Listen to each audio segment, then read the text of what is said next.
وہ ڈائریکٹ فورن انویسٹمنٹ اس میں 50% کمی پہلی مرتبہ آئی. نہ ملک کے اندر کے عوام کا ان پہ اعتماد ہے، نہ سمندر پار ہمارے پاکستانیوں کا ان کے اوپر اعتماد ہے. ان کو ٹیکس ادا کرنا اپنے مال کی اور اپنے پیسے کا ضیاع سمجھتے ہیں، تو اپنے پیسے کو محفوظ تصور نہیں کرتے. اب ظاہر ہے کہ ہمارا جو موقف ہمیشہ رہا ہے، ہم تو سمجھتے ہیں کہ جو الیکشن ہوئے وہ بھی ڈھونگ، جو حکومت بنی وہ بھی ڈھونگ، جو بجٹ بنا وہ بھی ڈھونگ. اب اس ملک کو کہاں تک پہنچانا ہے؟ کس طرح ان لوگوں کے رحم و کرم پر پاکستان کو چھوڑنا ہے؟ تو اس اعتبار سے ہمارا موقف روز بروز قوم کے سامنے، ایک ایک بچے کے سامنے آ رہا ہے کہ ہم نے پہلے دن کا جو موقف اختیار کیا تھا وہ صحیح تھا.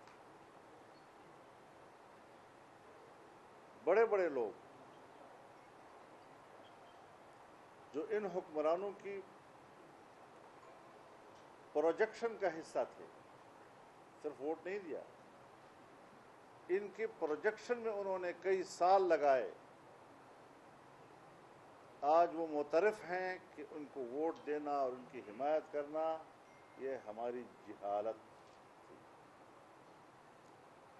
بڑے بڑے دانشور اپنے اوپر لعنت بھیجتے ہیں کہ ہم نے ان کو ووٹ دیا ہے. ایسا کبھی نہیں ہوگا. کامیابیاں ناکامیاں آتی رہتی ہیں، لیکن ملک کو اس مقام پر پہنچانا،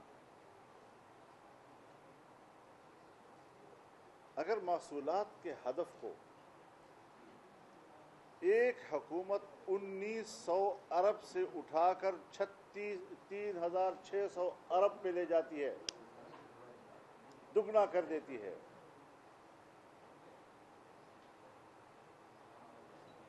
تو پھر آج اس کے ساتھ کیا موازنہ کیا جا سکتا ہے؟ یہ کیا موازنہ ہے جو آج ہم دنیا میں کر رہے ہیں؟ اور پھر بھی کہتے ہیں جی احتساب ہوگا. کس چیز کا احتساب؟ ایسے احتساب پر تو حکمرانوں کو شرم آنی چاہیے تھی. صوبہ خیبر پختونخوا میں انہوں نے خود ہی ایک احتساب کمیشن بنایا. جب دیکھا کہ اس احتساب کے شکنجے میں خود ان کے منسٹرز آ رہے ہیں اور حکومت آ رہی ہے، تو پھر اس کے اختیارات ختم کر دیے اور اگلی حکومت آئی تو کمیشن ہی ختم کر دی.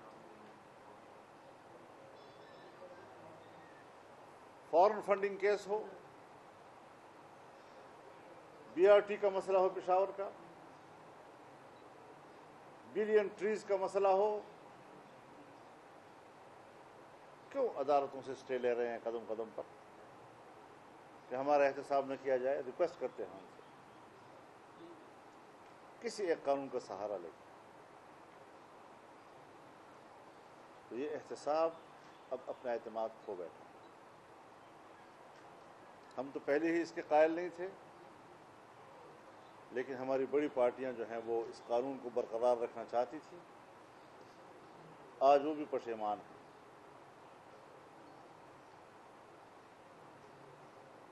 ایسی صورتحال میں ایک قومی یکجہتی کی ضرورت ہے. ہم نے کرونا کی عالمی وبا کی وجہ سے جس فراخ دلی کا مظاہرہ کیا اور ہم نے انتظامیہ کے ساتھ تعاون کا ہاتھ بڑھایا،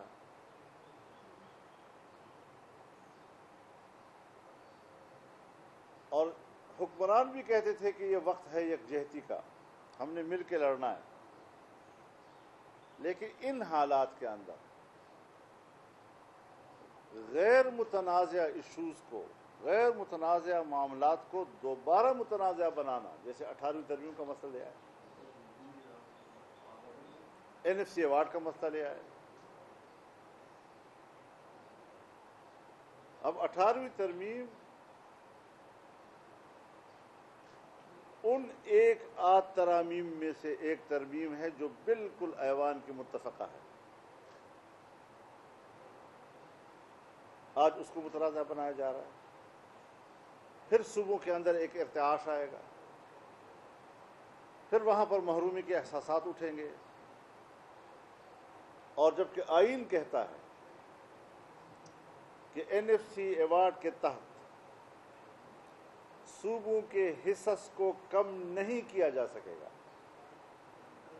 آئین صوبوں کے حصے میں کسی بھی طرح کی کمی کو تسلیم نہیں کرتا. یہاں دباؤ ڈالا جا رہا ہے کہ صوبے اپنے حصے کم کریں.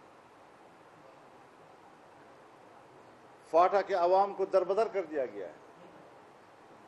کوئی انتظام وہاں نہیں ہے, کوئی پولیس نہیں ہے, کوئی انتظامیہ نہیں ہے. اور میں آپ کو یہ بتا دوں کہ پورے فاٹا میں لینڈ ریفارم تھے ہی نہیں, لینڈ ریکارڈ ہے ہی نہیں, سوائے 1 یا 1.5% علاقے. تو اس زمانے میں کہیں انگریز نے اپنی ضرورت کے لیے کیا تھا. آج وہاں کوئی پٹواری بھی نہیں ہے. آج لوگ لڑ رہے ہیں. جنوبی وزیرستان میں قومیں ایک دوسرے کے سامنے آ گئی, شمالی وزیرستان میں آ گئی, کرم ایجنسی میں آ گئی, خیبر ایجنسی میں لوگ آ گئے ایک دوسرے کے مقابلے میں. یہی وجہ ہے کہ آپ نے ضم کر دیا. وہاں پر ان کا جو پرانا قانون تھا FCR کا وہ ختم ہو گیا ہے, نیا نظام موجود نہیں ہے, اور قبائل جو ہیں وہ ایک دوسرے کے خلاف سفارا ہو گئے ہیں. یہی وجہ ہے کہ وہاں زمین کی تقسیم کا سسٹم ہی موجود نہیں ہے. کبھی اس کو کیا عنوان دیا جا رہا ہے, کبھی کیا عنوان دیا جا رہا ہے. یہ تو پھر اس کا صاف مطلب یہ ہوا کہ مملکت کی بقا کا سوال پیدا ہو.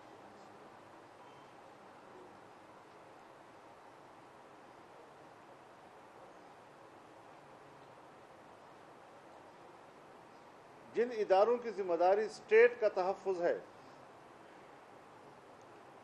مشکل یہ ہے کہ ان کی تربیت اس طرح ہوئی ہے کہ دفاعی قوت سے اسٹیٹ کو تحفظ دیا جا سکتا ہے, جبکہ میں کہتا ہوں کہ دفاعی قوت ہر چند کے ناگزیر ہے.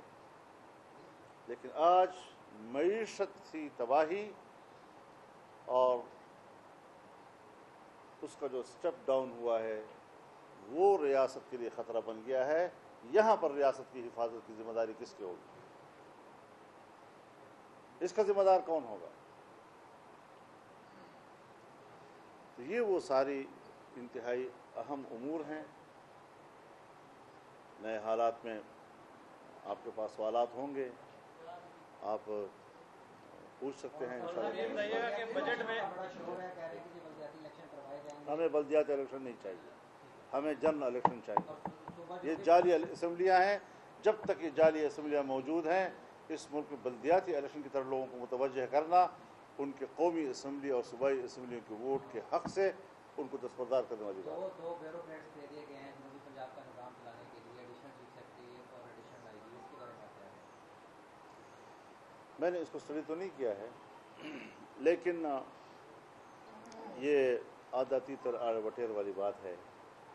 ایک تاثر دے رہے ہیں کہ جیسے ہم نے جنوبی پنجاب کو بڑی اہمیت دی ہے, لیکن میں نہیں سمجھتا کہ جو یہاں کی پبلک کا ڈیمانڈ ہے یہ اس ڈیمانڈ کو پورا کرتا ہے یا اس سے یہ لوگ مطمئن ہو سکتے ہیں. مولانا صاحب یہ بتائیے کہ آٹا چور, چینی چور, آئل کی چوری اور IPPs کی چوری اور بجلی کی مہنگائی, ساری چیزیں جو ہیں یہ حکومت کی کیبنٹ میں بیٹھے ہوئے مخصوص لوگ جو ہیں اس میں ملوث ہیں, لیکن اس پر کوئی ایکشن نہیں لیا جا رہا اور نہ ہی اپوزیشن اس پر کوئی مضبوط آواز اٹھا رہی ہے. بہت اچھی بات آپ نے کی ہے. بڑے آسان ایک فارمولہ آپ نے دے دیا ہے. ہم چوروں کی تلاش میں ہیں, ہم چوروں کو پکڑیں گے. چور مل نہیں رہے, تو اب تو چور مل گئے نا, اب تو تمہارے کابینہ میں بیٹھے ہیں, تو جلدی سے پکڑ لو ان کو. अगर तुम वाकई चोरों को पकड़ने के लिए आए हो तो, वरना फिर कह दो कि हम ड्रामा हैं और सिर्फ एक लफ्ज़ से हम कौम को मुतमईन करने की कोशिश कर रहे हैं। इस तरह कौम मुतमईन नहीं हुआ करती थी।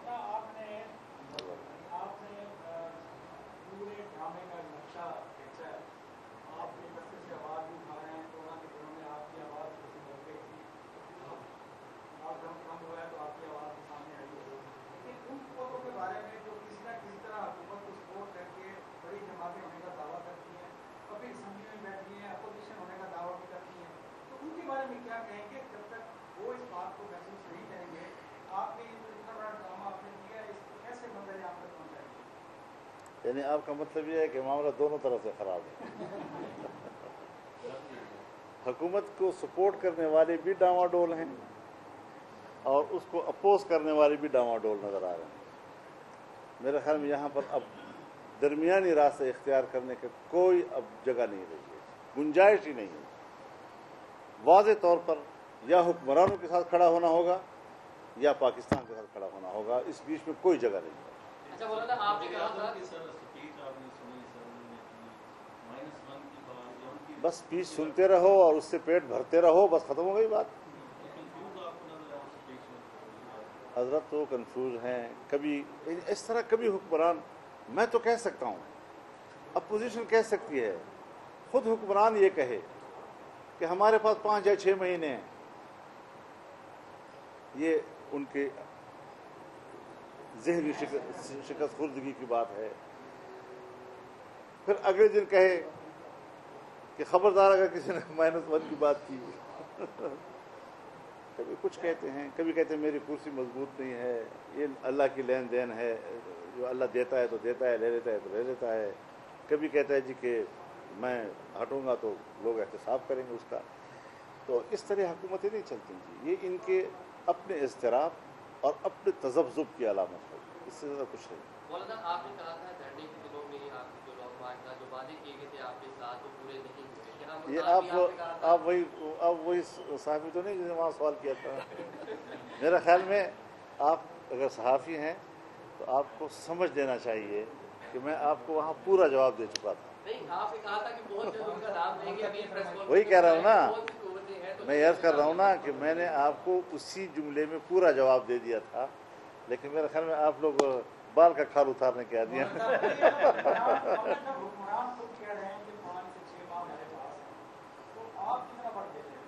जी देखिए, बुनियादी चीज़ ये है कि तहरीकें सब इश्तराक के साथ चलाई जाती हैं तो वो कामयाब रहती है। हुकूमत तन्हा क़ुव्वत से की जाती है तो वो कामयाब रहती है। ये दुनिया का उमूमी उसूल है। मेरे ख्याल में अपोजिशन की बड़ी जमातें वो किरदार अदा नहीं कर सकी हैं कि जो हुकूमत को गिराने के लिए काफ़ी हों। सिर्फ अल्फाज की हद तक, पार्लियामेंट में तकरीर की हद तक, एक प्रेस कॉन्फ्रेंस की हद तक। लेकिन आप देखेंगे कि प्राइम मिनिस्टर का इलेक्शन हुआ तो बड़ी पार्टियां तकसीम, प्रेसिडेंशियल इलेक्शन हुआ तो बड़ी पार्टियां तकसीम, सेनेट चेयरमैन के खिलाफ अदम एतमाद आया तो उनके मेंबरान गए, आखिर वक्त तक हमें पता नहीं चल रहा था। एक्सटेंशन का मसला आया कानून साजी का तो उनका किरदार आपने देखा। ये कमज़ोर किरदार हमेशा हुक्मरानों को तक़वियत देता है और ज़ाहिर है कि अब पार्लियामेंट में तो बड़ी ताकत वो है। तो इस लिहाज से जब तक हम यकसू नहीं होंगे और एक प्लेटफार्म पर, एक पेज पर एक आकर एक ही बात नहीं करेंगे और ये मद्देनज़र होगा कि मेरे तो केसेस हैं तो मैंने तो उसमें भी रियायतें लेनी हैं, मैंने तो उस मुश्किल को भी फेस करना है, तो फिर शायद हम उस तरह ख्वाहिशात के मुताबिक कौम को नताइज न दे सकें जिसकी कौम हमसे तवक्को रखती है। मौलाना साहब ये फरमाइएगा कि जब बात आती है किसी कानून साजी की, जब बात आती है बजट की मंजूरी की, आप ही माजी में कहते रहे, सब कहते रहे कि वज़ीर आज़म को सिर्फ पार्लियामेंट के जरिए हटाया जा सकता है, ये धरनों के जरिए नहीं, जब इमरान खान साहब धरना दे रहे थे तो अब एक मौका था कि वो चुप करके वो बजट भी मंजूर हो जाता है, सारे कानून भी पास हो जाते हैं, हुकूमत बगले में जाती है कि हम जीत के अपोजिशन मुँह देखती रह जाती है कि वोट पड़ गए। ये क्या नहीं, वोट तो उनके पास पूरे थे, मैं तो उसमें कभी भी वो नहीं, वो पूरे थे उनके पास। जी बहरहाल मैंगल साहब ने छोड़ दिया उनको, और मेरी मालूमात या जहाँ तक मेरे साथ उनकी बातचीत हुई है वो अपने मौक़िफ़ में मजबूत नज़र आ रहे हैं। और अब है मसला दूसरी जमात। काफ लीग हर मसले पर इख्तलाफ का इजहार तो करती है, लेकिन उस तरफ बढ़ नहीं रही। MQM इख्तलाफ राय का इजहार करती है, लेकिन उस तरफ बढ़ नहीं रही। GDA वाले इख्तलाफ राय की बात करते हैं, लेकिन आगे बढ़ नहीं रहे हैं। तो मैं यही याद कर रहा था ना कि हुकूमत की साइड पर भी तज़ब्ज़ुब का शिकार है पार्टियाँ, और इख्तलाफ की साइड पर भी वो यकजहती मौजूद नहीं, अमली तौर पर, यानी ज़हनी और फ़िक्री लिहाज से मौजूद, लेकिन अमली तौर पर वो यकजहती नज़र नहीं आई कि जिसकी वजह से आप जिस तरह आज़ादी मार्च को कामयाब देख रहे थे और जिस तरह कौम उसके एक नताइज की मुंतज़िर थी, तो उसमें ज़रूर वो मुश्किल सामने आई। हमने तो इसका परज़ोर अल्फाज में मज़म्मत की है। बड़ा एक नारवा किस्म का, दहशतगर्दाना किस्म का एक हरबा है, और ज़रूरत इस अमर की है कि ऐसे लोगों को जो मुल्क की मईशत के लिए बुनियाद और उसके लिए अहम होते हैं, उनका तहफ़्फ़ुज़ स्टेट की ज़िम्मेदारी है। सर, हुकूमत को गिराने के लिए माजी ईद के अंदर या ईद के अंदर आप कोई ना कोई लॉन्ग मार्च का इरादा रखते हैं? मज़ीद सारी अपोजिशन पार्टियों के साथ मिला के अगर हमारे से न पूछें ये बात, हम हर वक्त तैयार हैं। उनसे किसी को पूछ लेते जी।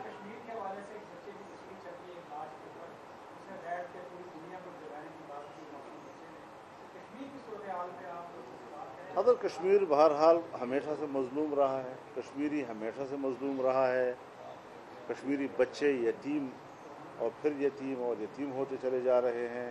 यतीम बच्चे जवान होकर उस तहरीक को ज़िंदा रखे हुए हैं, लेकिन हमने कश्मीर को बेच दिया है। मुश्किल ये है, हिंदुस्तान तो उसका है ही दुश्मन, लेकिन जो इंडिया ने किया, इंडिया ने जो कुछ किया उसको जवाब हमने फराहम किया। और कश्मीर की खुसूसी जो हैसियत थी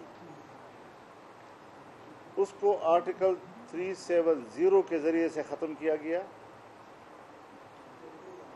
जब इस इक़दाम पर पार्लियामेंट के अंदर करारदाद आई तो हुकूमत ने आर्टिकल 370 के ख़ात्मे की बात करारदाद में लाने से इनकार किया। क्यों?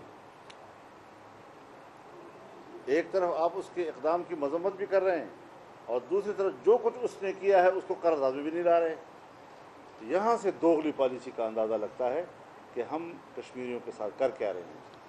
लिहाजा कश्मीरियों के साथ हिंदुस्तान जुल्म कर रहा है और हम मुनाफ़िक़त कर रहे हैं।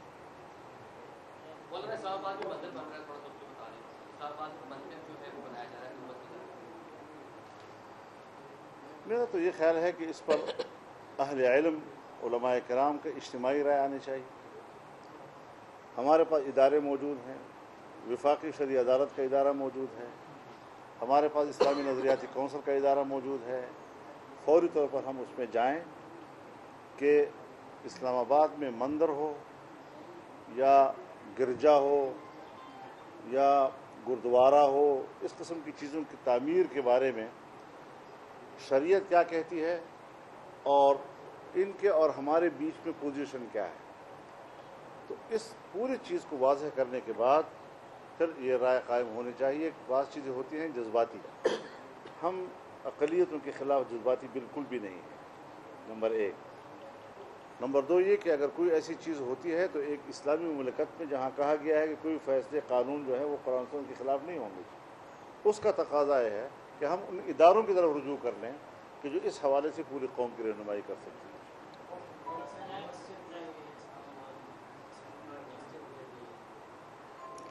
इसकी नौइयत का मुझे इल्म नहीं है, क्यों गिराई गई है, इसकी क्या वजूहात वो बताते हैं, इस पर मुझे तफसील मालूम नहीं है। कोरोना वायरस की सूरत हाल के बाद मदारस के अंदर जो बच्चे पढ़ते हैं उनके लिए किसी ऑनलाइन एजुकेशन का बंदोबस्त किया गया है, या जो इसके तहत आप चाहते हैं कि वो दोबारा से अपने मदारस के अंदर आके पढ़ें, कौन सा निज़ाम है? आप बड़े लोग हैं और HSN में आप लोग पढ़ते हैं, आप